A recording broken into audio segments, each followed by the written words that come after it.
نن چې محترمو زمونږ کومه وظیفه دا ډېره زیاته د کمال او ډېره زیاته ناشنا وظیفه په 27 تاریخ نه مخکې که دا وظیفه چا مو کړه انشاءالله العزیز الله پاک به فقیرم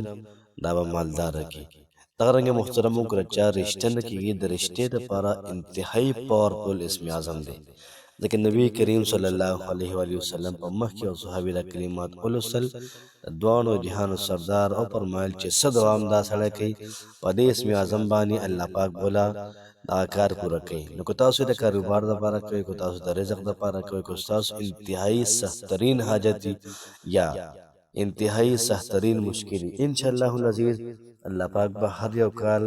په ښه طریقې باندې کوي عزیز محترمو دا وظیفه را سره وګورئ او که باندې ښه ولګېده خپلو ملګرو سره دوستانو سره لازمي محترمو شیر کوئ الله پاک هم خوشحاله آباد ساته بسم الله الرحمن الرحیم شروع کوم د ډیر زیات بخونکي او د ډیر زیات مهربانه رب په نوم باندې زه ګواهي ورکوم د دې خبرې چې د الله پاک نه علاوه د عبادت لایق بل څوک نشته نبی کریم صلی الله علیه و آله وسلم د الله پاک بنده او د الله پاک رسول دی زما د اسلام خوږو درنو مسلمانانو خویندورونو نن چې کومه زموږ وظیفه ده انتهایي پاورفل انتهایي مجرب وظیفه ده 27 تاریخ چې کوم دی د رجب په دې باندې محترمو شب معراج هم شوی نبی کریم صلی الله علیه و آله وسلم اسمانونو ته ختو او هلته کې نبی کریم علیه الصلاة والسلام باندې منځونه پره شوي انتهایي مبارکه شپه ده بلې میاشت کې محترمو ستاسو تقدیر دا بدلیږي کوشش وکړئ راځئ چې خپل تقدیر دا بدل کو او دغه رنګ محترمو دا ذکر دا وظیفه دا وکړو کو څوک داسې وي چې د هغوی سخترین حاجت دی د دې وظیفې برکت به دا وي چې الله پاک بوله حاجت پوره کړي که څوک داسې وي سخترین مشکل وي الله پاک بوله مشکل ختموي که څوک داسې وي د رشتې دپاره وظیفه کوي نو انتهایي پاورفل انتهایي مجرب وظیفه د محترمو د رشتې دپاره دغه رنګې که فقیر دا وظیفه وکړي الله پاک بیا مالداره کوي نو کوشش کول پکار دی محترمو څومره حال کې داسې دي چې هغوی د رشتو په تکل کې دي او دا و چې موږ ته رشته میلاو شي په ښه ځای کې میلاو شي نو راځئ او ډېره زیاته انتهایي او ډېر زیات مبارک اسم اعظم چې کوم دی تاسو سره شیر کوم کوشش وکړئ محترمو دا وظیفه د زړه نه وکړئ چې څومره پکې ستاسو توجه وه څومره پکې ستاسو دا کار د زړه نه و څومره چې تاسو په دا کار په خوشحالۍ باندې وکړو انشاءالله العزیز الله پاک به دله کار کوي خو چې کله موږ وظیفه کوو او صرف شمار راولو چې یاره به دونه پیره شو یا څونه موږ وظیفه کوو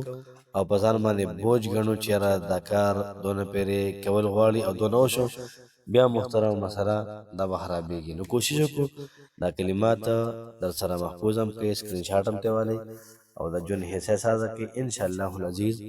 لازمن کار وکړئ د هر مسلې دپاره نو دعا وکړئ الله پاک چې څومره زموږ خویندې دي څومره زموږ وروڼه دي د رشتې په تلاش کې دي الله پاک بهترین ځای کې وله ښکلې مزیداره اعلی رشته وله ورکړي امین وظیفه داسې ده یو ځل د نبی کریم صلی الله علیه و وسلم یو صحابي دا کلمات ولوستل نبی علیه السلام صحابه کرامو ته عرض وکړو چې تاسو پته شته دې صحابي دا کم کلمات ولوستل د دې په وجه به الله پاک د انسان هر قسم حاجت پوره کړي ځکه چې په دې کې اسم اعظم دی او الله پاک به د انسان هر قسم مشکل لا به ختم کړي څومره یا سره پاره دی دعا کوي الله پاک ورته تمام دعاګانې دا قبلوي نو راځئ را دعا دا زما سره پیره واورئ او سکرین شاټ ترې وباسئ انشاءالله العزیز ډېره زیاته فایده راکړي اللهم إني أسألك بأن لك الحمد لا إله إلا أنت لا إله إلا أنت المنان بديع السماوات والأرض يا ذا الجلال والإكرام يا حي يا قيوم إني أسألك ذکر تاسو را کلمات ولستل یو سلوه پیری مخکې وروسته به ترې یوې شویش پیری درود شریف ووایئ او د هغې نه بعد تاسو دا کم کلمات دي دا کلمات ووایئ انشاءالله العزیز بیا د هغې نه بعد دعا وکړئ الله پاک به ستاسو هر قسمه دعا دا به قبلوي الله پاک هم خوشحاله آباد ساته السلام علیکم ورحمة الله وبرکاته